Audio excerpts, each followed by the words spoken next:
Եթե Ադրբեջանը համաձայնվի, կարելի է կազմակերպել Թուրքիայի, Ադրբեջանի եւ Հայաստանի տրանսպորտի նախարարների եռակողմ հանդիպում։ Այս մասին հայտնել է Թուրքիայի տրանսպորտի եւ ենթակառուցվածքների նախարար Աբդուլքադիր Ուրալօղլուն։ Նա նշել է, որ եռակողմ հանդիպման անցկացումը կախված է բացառապես Ադրբեջանի դիրքորոշումից։ Մենք հաճախակի հանդիպումներ ենք ունենում Ադրբեջանի թվային զարգացման եւ տրանսպորտի նախարար Ռաշադ Նաբիևի հետ։ Մենք նաեւ մի քանի հանդիպումներ ենք ունեցել Հայաստանի տրանսպորտի նախարարի հետ։ Եռակողմ հանդիպման անցկացումը հնարավոր է միայն Ադրբեջանի համաձայնությամբ։ Եթե նա համաձայնվի, մենք լիովին պատրաստ ենք, քանի որ Ադրբեջանի դիրքորոշումը մեզ համար մեծ նշանակություն ունի, հայտնել է Ուրալօղլուն։ Նախարարի խոսքով թրիփի բացման նախապատրաստական աշխատանքները ընթանում են բարձր մակարդակով եւ որ Ադրբեջանի հետ բավականաչափ համակարգված աշխատանք է իրականացվել։ Մենք նախապես պլանավորում ենք, թե ինչ պետք է արվի խաղաղության գործընթացի լիարժեք ավարտից հետո։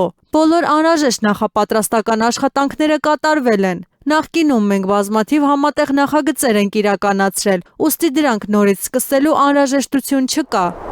Ռուսաստանի Դաշնության դաշնակիցների թվում են նրա զինված ուժերը, ռազմածովային նավատորմը եւ ավիատիեզերական ուժերը։ Այս մասին հայտարարել է Ռուսաստանի արտաքին գործերի նախարար Սերգեյ Լավրովը։ Մենք հաճախ ենք հիշում, որ Ռուսաստանը նախկինի պես ունի երկու դաշնակից՝ բանակը եւ ռազմածովային նավատորմը, բայց անշուշտ պետք է ավելացնել ավիատիեզերական ուժերին, նշել է արտաքին գործերի նախարարը։ Լավրովը այսպիսով հղում է արել մի հայտարարության, որը հաճախ վերագրվում է Ռուսաստանի կայսր Ալեքսանդր III-ին։ Նախարարը հավելել է, որ Ռուսաստանի համար կարևոր է մնում իր արտադրանքի առաջ խաղացումը համաշխարհային շուկաներում, այդ թվում ռազմաարդյունաբերական համալիրի աշխատանքը։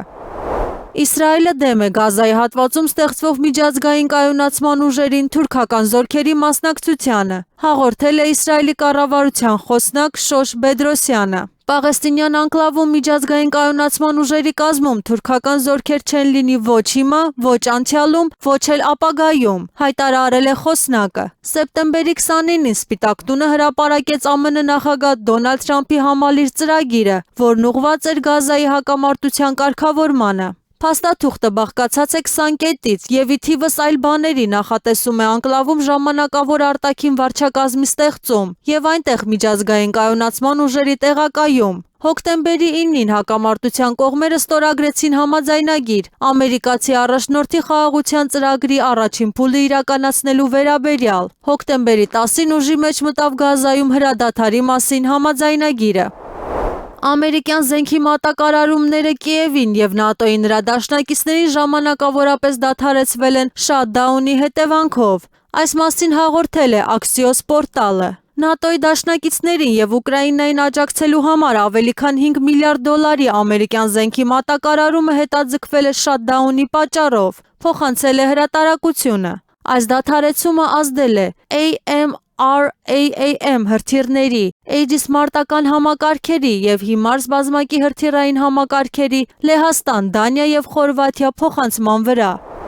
Եվրոպական դիվանագիտության ղեկավար Կայա Կալասը հրաժարվել է մեկնաբանել իր անմիջական ղեկավար Եվրահանձնաժողովի նախագահ Ուրսուլա ֆոն դեր Լեյենի եւ Եվրամիության առաջատար երկրների ղեկավարների բացակայությունը Կոլումբիայում կայացած գագաթնաժողովից, առաջարկելով գագաթնաժողովի մասնակիցներին շնորհակալ լինել ներկա գտնվող եվրոպացի քաղաքական գործիչներին։ Պետք է հարցնենք նրանց, ովքեր չեն եկել, բայց ինչպես ասում են, եկեք շնորհակալ լինենք նրանց, ովքեր եկել են, հայտնել է Կալասը, պատասխանելով այն հարցին, թե ինչու են ֆոն դեր Լեյենը եւ Եվրամիության որոշ առաջատար պետությունների ղեկավարներ հրաժարվել մեկնել Կոլումբիա։ Նա նաեւ խուսափել է ուղիղ պատասխանից այն հարցին, արդյոք Եվրամիությունը կաջակցի Վենեսուելայի դեմ ԱՄՆ հնարավոր գործողությանը, նշելով. Եվրամիության դիրքորոշումը շատ պարզ է, միջազգային իրավունքի համաձայն, ուժը կարող է կիրառվել միայն ինքնապաշտպանության նպատակով կամ ՄԱԿ-ի անվտանգության խորհրդի բանաձևի համաձայն։